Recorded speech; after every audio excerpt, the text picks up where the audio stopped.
Hello guys and welcome back to our YouTube channel. Today we're going to be understanding about the update section on the WhatsApp navbar. But before getting started, remember to support our channel, hit the like button, subscribe and turn on the notification bell so that you get notified every time we post a new video. Without further ado, let's get started. So you open WhatsApp on your mobile, then you see our update section on your navbar. So you're wondering what this new update is.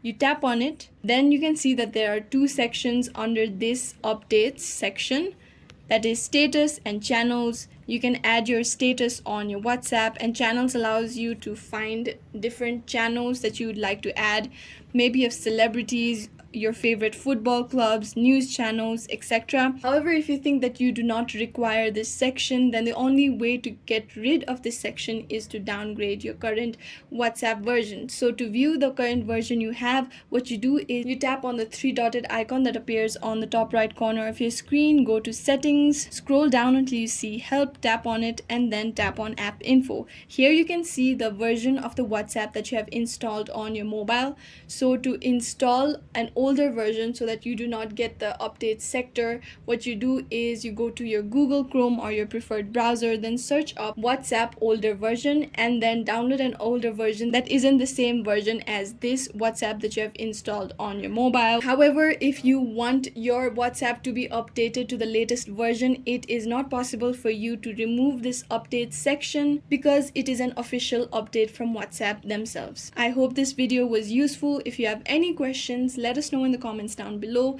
and thanks for watching.